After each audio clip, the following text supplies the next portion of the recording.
Chris Jones is really good at football. Every time you give him a one-on-one, he seems to dominate it. They put him out on the edge versus the tackles. He does a really good job over there. They usually go out the right tackle. So he does a really good job just doing that by himself. And then because of all the double teams, it frees up all their other guys on the D-line. 32, Bolton, I think is his last name. I think he's one of the most underrated linebackers in the NFL. I think he's really good in coverage. He flies around. I think he doesn't get the recognition for it, I don't think, because of there's a lot of other linebackers that play at a high level too. And then when you think of the Chiefs, you usually just think about Mahomes and Kelsey and Chris Jones. So I think he's playing at under level, and I think their whole secondary is playing really, really well together. If you watch the tape and you see all the movements, all the motions that teams do against them, they communicate better than anyone else I've seen on tape. Like, they don't get confused by when they do the double motions, all that stuff. Like, they communicate at a very, very high level because they've been playing the same system. A lot of those guys have been there for a while. So it's like you have a vet team who's played a lot of games together. They've, and also one of the cool things is they didn't have a ton of success throughout the entire season, right? They weren't, what are they, a 3 seed? And so that's not what the Chiefs are usually used to. And so for them to kind of battle back and finish it really strong, and then also in the playoffs go on the road 2 times and, do exactly what they needed to do. Like, they're just playing hot right now, and they're playing very confident. I think that's a really good job. And also their 2 corners are 2 of the best corners we're going to face all year. And just watching their tape they're phenomenal. They jam. They stay on your hip. Their whole defense is playing at a really high level right now. I'm going to ask you about Trent Williams' locker situation. I'm very jealous. Yeah. I know. I had 3 lockers during COVID, and they took those away from me. Darn it. Does it say something about just his standing? It doesn't seem that could be viewed as this guy's kind of a prick, but You say that to Trent. No, exactly. Yeah. No, but Hey, Trent. Eric says you're. Oh, that's crazy, man. it's Yeah. no one begrudges him that, and it speaks to maybe his standing on this team and what he's accomplished. I don't know. Is there some symbolism to it? He's larger than life. He has a silverback gorilla tatted on his back, and it's on his private jet. It's Trent Williams. He can do whatever he wants, and I don't think anyone really cares. He's got so much stuff that if you were to give someone else that locker, his stuff's going to be in their locker regardless. So just give the man 2 lockers. If you want to give him 3, don't care. He has it fenced off like it's a club. It's perfect. It's everything that is Trent Williams, and he deserves it as well. I would like a second one, though. I'll talk to him about it. They kind of indicated yesterday they maybe were a little naive because they got to the Super Bowl their first first couple of years, and then took it for granted thinking they could get back so easily. What's been the hardest part of this climb to just get back to this point for you? There's a lot of guys that you lose. After a Super Bowl year, a lot of coaches that get, picked off and taken to other teams. And so you have to find out ways to win. It's like, yeah, we're very confident going into the 2020 season. We're confident going in every season, but you're replacing a lot of guys. You're teaching new guys that come in, the culture of the team, the style of that we play. Coaches are kind of learning it. So there's just a lot of moving pieces 24/7. And, it's kind of on the guys that we have here and Coach Shanahan, and John Lynch to figure out how to, keep that the way that we want it to be, but also evolve and adapt. And, winning in the NFL is really hard. It just is. Ball has to bounce your way, injuries, all that stuff. It's difficult sometimes. And, football is a very difficult sport. And so it's hard to get back to the top.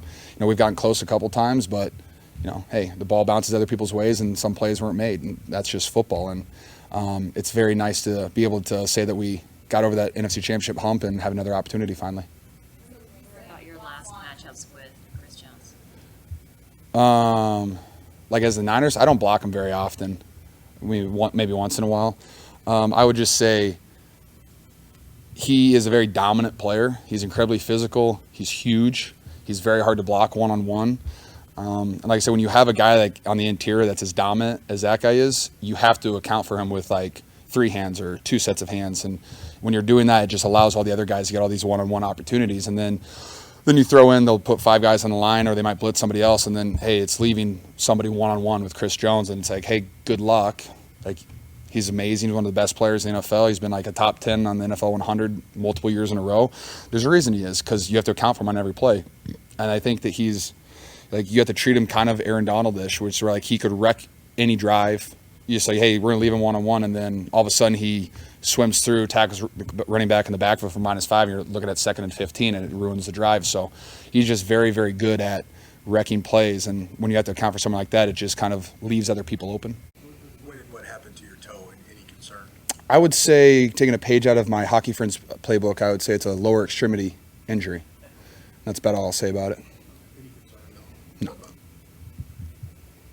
George, you seem like you were trying to keep it light on the sideline with Brock, and you made me laugh, but he just wasn't going for it. Man, he was just so serious. You're not wrong. Is that just kind of his mode? Yeah, I would say Brock's always dialed in, and I said to you guys multiple times, like when he's on the football field, like you guys don't get to see that part of him, like because he's always very, he's lighthearted when he talks to you guys, very humble, takes everything, he answers every question honestly, and then when he's on the football field, there's like just a different switch is flipped. So I realized I had to change my tactic of talking to him, and it just had to be a little bit different to have that conversation with him. Like they have a lot of attention on them, whether it's Travis and Taylor or Patrick Mahomes' commercials, Andy Reid's commercials, things like that. Do you guys enjoy sort of being more under the radar and going into this? I would say Andy Reid's his bundle commercial with the chicken tendies is one of my favorite commercials in the NFL. Absolutely fantastic. He does a great job with those. Yeah, I mean, it is what it is. Like the Chiefs are in their fourth Super Bowl in 5 years. I mean, they should have all that attention. I think it's something that they're very used to, though, and I don't think it's any type of distraction for them. And I don't think, while we might be under the radar, I guess, to, people on the outside, I think the Chiefs are very aware that we're not under the radar at all.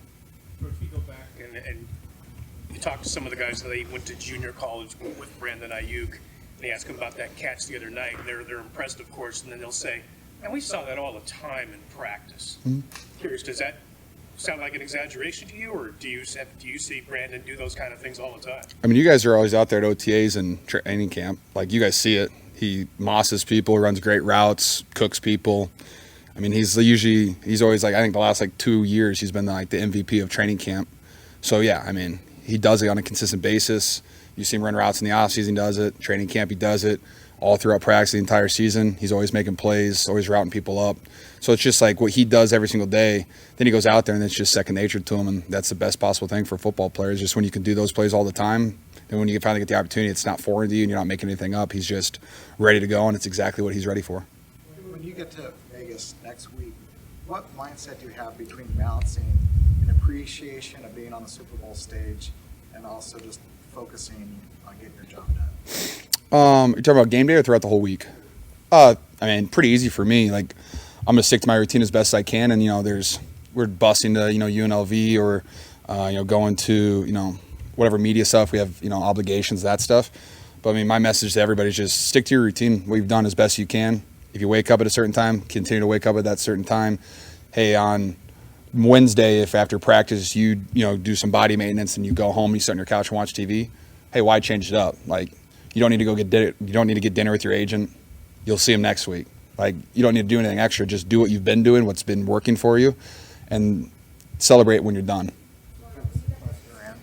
Just do what you've been doing the whole season. Don't make anything up. Like, that's my thing. Like, yeah, Vegas, the street, the strip, all the lights.